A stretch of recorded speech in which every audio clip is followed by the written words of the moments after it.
नमस्कार साथियों, स्वागत है आप सभी का आपकी अपनी पाठशाला पर। मैं हूं अंकित अवस्थी। आप हैं मेरे साथ में एक ऐसी खबर पर चर्चा करने के लिए जो कि आने वाले समय में भारत को दुनिया के उन श्रेष्ठ देशों के अंदर शुमार कर देगी जो कि रक्षा प्रौद्योगिकी के अंदर बेहतरीन तकनीकी के रखने के अंदर काबिल होंगे।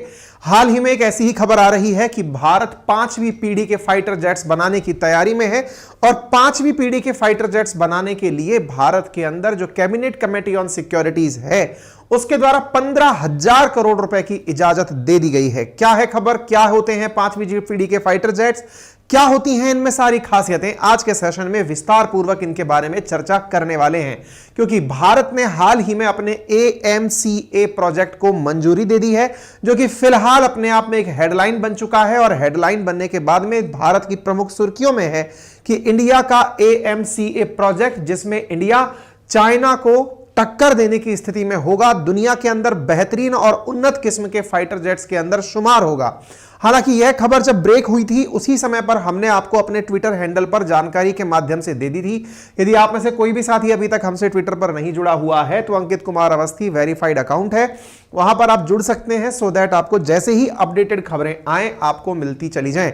तो हमने आपको यह जानकारी उसी समय दे दी थी और बताया था कि कैबिनेट कमेटी ऑन सिक्योरिटी के द्वारा एडवांस मीडियम कॉम्बैट एयरक्राफ्ट के लिए हाल ही में मंजूरी दे दी गई है और मंजूरी मिलते समय ही भारत के अंदर अब अपने स्तर पर भारत खुद से 5वीं पीढ़ी के फाइटर जेट्स बनाएगा। अब बड़ा सवाल है, सर ये 5वीं पीढ़ी के फाइटर जेट्स क्या होते हैं? तो आसान भाषा में अगर मैं समझूं तो ये कुछ उस प्रकार से है जैसे इंटरनेट में आप 2G, 3G, 4G, 5G की बात करते हैं, एग्जैक्टली कुछ वैसे ही अपन फाइटर जेट्स के अंदर भी जनरेशंस की बात करते हैं जो ईयर ऑन ईयर उन्नत होती चली जाती है। अगर आज मैं आपको आसान रूप से कंपैरिजन कराऊं तो 4G और 5G में आप जिस प्रकार से स्पीड का अंतर कर पाते हैं, आप ये डिसाइड कर पाते हैं कि 3G से 4G में जब हम आए थे तब इंटरनेट की स्पीड में कितनी वृद्धि हुई थी, 4G से 5G में आए तो कितनी फैसिलिटीज में वृद्धि हुई, वीडियो कॉल बहुत आसानी से होने लगे, बहुत बड़ी बड़ी फाइलें आसानी से डिलीवर होने लगी। एग्जैक्टली वैसे ही फाइटर जेट्स के विषय में कहा जाता है कि यदि फाइटर जेट्स 5th जनरेशन के होते हैं तो वो वर्तमान कालखंड में वर्ष 2000 के बाद बने हुए फाइटर जेट्स हैं जो कि अब तक की जितनी भी बेस्ट कैटेगरीज हैं या अब तक की जो बेस्ट फैसिलिटीज हैं जो होनी चाहिए फाइटर जेट में, उनको अपने साथ लिए होते हैं। ठीक है, तो जो फर्स्ट जनरेशन के फाइटर जेट्स हैं ये वो हैं जो कि सेकेंड वर्ल्ड वॉर के समय पर बने हुए फाइटर जेट्स थे, जिनमें MiG-15 जिनका प्रमुख उदाहरण है जिसे आप रिलेट कर पाए। सेकेंड जनरेशन के 1950 से 60 के दशक में बने हुए थे, जिनमें से MiG-21 जो भारत ने हाल ही में मतलब कंटिन्यू करने से रोक दिया है। थर्ड जनरेशन जिसके अंदर अपन काउंट करते हैं तो MiG-25 और मिराज थर्ड जो कि 60 से 70 के दशक में बनकर आए थे। फोर्थ जनरेशन के अंदर 70 से 90 के दशक में बनकर के जो फाइटर जेट्स आए थे, जिनमें से मिराज 2000, MiG-29 और सुखोई 27 और अमेरिका का जो F-16 है, ये फोर्थ जनरेशन फाइटर जेट्स कहलाते हैं।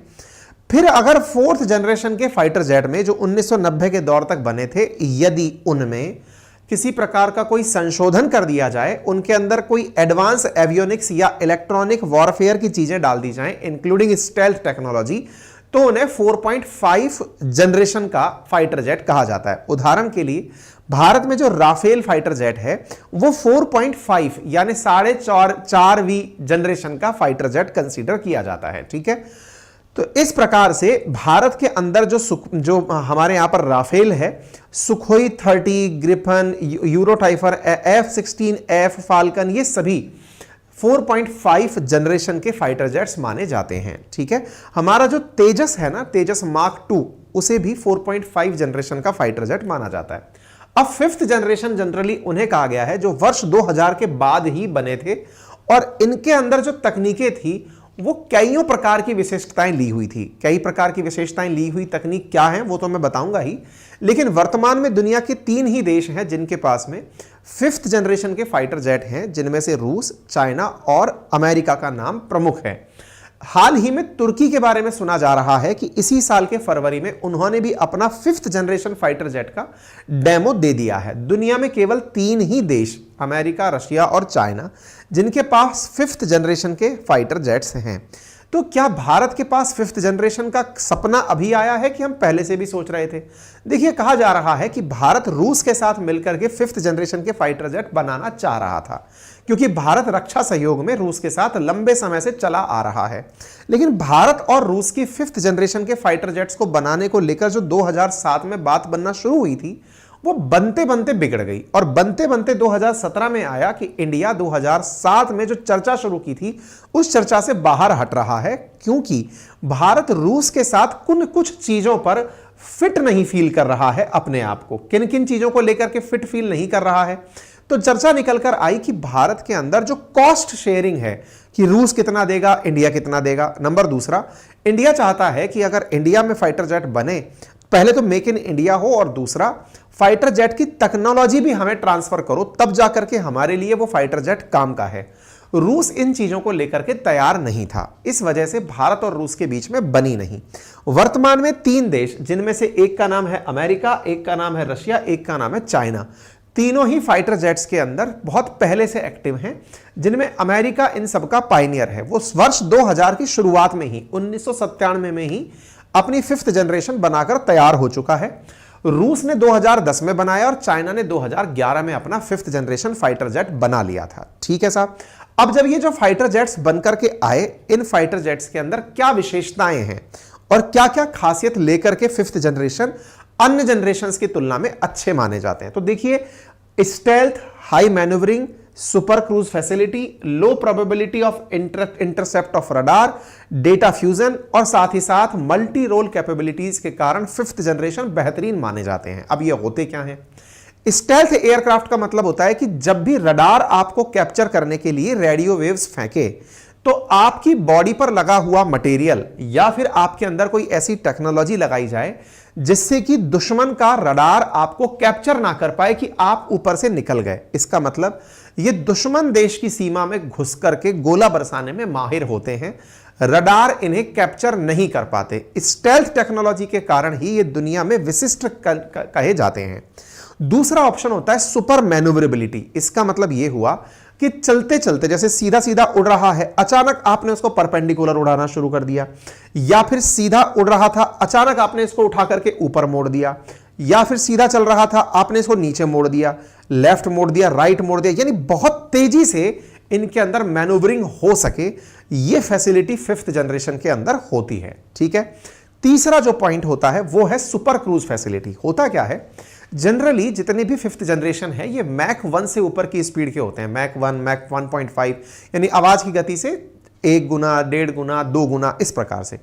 तो जो आवाज की गति से तेज गति के फाइटर जेट्स होते हैं, सामान्यतया यह देखा गया है कि वो फाइटर जेट्स एक बार में थ्रॉटल जैसे ही छोड़ते हैं, वो अपनी स्पीड को इस आवाज की स्पीड से क्रॉस करा ले जाते हैं, लेकिन वो लंबे समय तक सस्टेन्ड तरीके से जो स्पीड है उसे कंटिन्यू नहीं रख पाते। 5th जनरेशन में कहा गया है, क्योंकि उसी वजह से सोनिक बूम भी क्रिएट होता है। 5th जनरेशन के बारे में कहा गया है कि अगर इसने एक बार थ्रॉटल दिया तो ये लंबे समय तक उस थ्रॉटल को कंटिन्यू करके रख सकता है, यानी कि एक बार पटाखा नहीं फूटता है, बट ऐसे नहीं, वो but but but but but but उस तरीके से समझिए कि लंबे समय तक अपनी सुपर क्रूज स्पीड को बना के रख सकता है। नंबर तीसरा, यह माना जाता है कि जो इंटरसेप्ट करने वाले रडार्स हैं, जो आपके वेपन्स को पकड़ते हैं, वो 5th जनरेशन के अंदर बहुत कम पॉसिबल होते हैं। चौथा पॉइंट, 5वां पॉइंट माना जाता है डेटा फ्यूजन का। असल में जितना तेज विमान निकलेगा उससे अपेक्षा की जाती है कि उसकी असली फायदे तो तभी हैं जब वो जिस सरफेस के ऊपर से निकल रहा है वहां का डेटा कलेक्शन बहुत तेजी से करे, क्योंकि अल्टीमेटली आपको दुश्मन पर गोला बरसाना है, केवल उड़ करके मजे थोड़ी लेने हैं उसके कि देख मैं तेरे ऊपर से निकल गया। असल में दुश्मन के क्षेत्र को देखना भी है, कैलकुलेट भी करना है और फिर गोला भी बरसाना है। ऐसी स्थिति में आपने जो डेटा कलेक्ट किया वो धरती पर भी आना चाहिए और धरती से वापस पहुंच करके आप उस पर एक्शन ले सकें। ये सारी फैसिलिटी बहुत तेजी से हो सके, इसलिए डेटा फ्यूजन की जो इस तकनीक है वो बहुत ही जबरदस्त इनके अंदर कही जाती है, मानी जाती है। ठीक है। साथ ही साथ ये अपने साथ में कईयों प्रकार के वेपन, यानी इंक्लूडिंग न्यूक्लियर वेपन तक ये लेकर चल सकते हैं। कई प्रकार के ये अपने साथ में वेपन्स के साथ में बहुत सारी मिसाइल्स ये लेकर के उड़ सकते हैं और उड़ते उड़ते ये अपनी गति, अपनी छुपने की अद्भुत कला, अपने द्वारा प्रिसीजन के साथ में डेटा संकलन की क्षमता, इनकी वजह से दुनिया के अंदर ये सर्वश्रेष्ठ किस्म के कहे जाते हैं। ठीक है, इन्हें बनाने के लिए भारत सरकार ने 15,000 करोड़ रुपए अप्रूव कर दिए हैं। एडवांस मीडियम कॉम्बैट एयरक्राफ्ट इन्हें कहा जा रहा है। इसमें अमेरिका वाले 2 इंजन जनरल इलेक्ट्रिक 414 के 2 इंजन लगे होंगे, यानी इंजन वाला जो पार्ट है हमारे पास वो अमेरिका जनित होगा, और ऐसा करके भारत उन देशों में शुमार हो जाएगा जिनके पास में अपने AMCA 5th generation fighter jet होंगे। F-35 के पास, जो अमेरिका के पास F-35 है, उसके साथ कंपटीशन में ही हमारे पास सारी तकनीकें होंगी। बस अमेरिका वाले के पास में थोड़ा तेल ले जाने की क्षमता हमसे ज्यादा उन्नत श्रेणी की होगी। क्योंकि इनके अंदर आधुनिक डिस्प्ले और कमांड कंट्रोल सिस्टम होगा, इसकी वजह से ये आने वाले समय में दुनिया के अंदर 5th जनरेशन का एक अत्याधुनिक फाइटर जेट कंसीडर किया जाएगा। हथियारों की अगर हम बात करें तो ये अस्त्र 1, 2, 3 हवा से हवा में मार करने वाली NG CCM missile, BrahMos NG missile, Rudra missile प्रकार की मिसाइलें अपने साथ ले जा सकेगा। ठीक है साहब। बात की जाए चाइना की, तो चाइना अपने पास में J-20 नाम से 5th जनरेशन के फाइटर जेट रखता है, और टर्की के बारे में कहा जा रहा है कि उसने हाल ही में फरवरी 2024 में अपना कान नाम से एक 5th जनरेशन का फाइटर जेट अभी चला के देखा है। अब इस बात में वो कितना सक्सेसफुल हुआ कितना नहीं हुआ आने वाले समय में पता चल जाएगा, लेकिन चीन और टर्की के पास 5th जनरेशन का होना हमें चिंता इसलिए देता है क्योंकि हमारे दुश्मन देश पाकिस्तान को कभी अगर जरूरत पड़ती है तो ये देश उसे ये बेच सकते हैं, प्रोवाइडेड इनके पास वो पैसा हो कि ये खरीदने की क्षमता रखें। बाकी फिलहाल के लिए 5th जनरेशन फाइटर जेट अब इंडिया खुद बनाएगा, हालांकि इंजन अमेरिकी लगेगा, लेकिन अगर इंडिया बनाता भी है तो ये हमारे लिए मेक इन इंडिया में एक बहुत ही सकारात्मक पॉइंट सिद्ध होगा। फिलहाल के लिए इतना ही। जानकारी पसंद आई हो तो अपने साथियों से साझा करें, चैनल पर नए हैं तो सब्सक्राइब करें। आप सभी की जानकारी के लिए बता दिया जाए कि अपनी पाठशाला वनडे एग्जामिनेशंस के लिए क्लासेस शुरू करवा चुकी है, तो इसके लिए आपको हमारा यूट्यूब चैनल अपनी पाठशाला वनडे एग्जाम सर्च कर लेना चाहिए।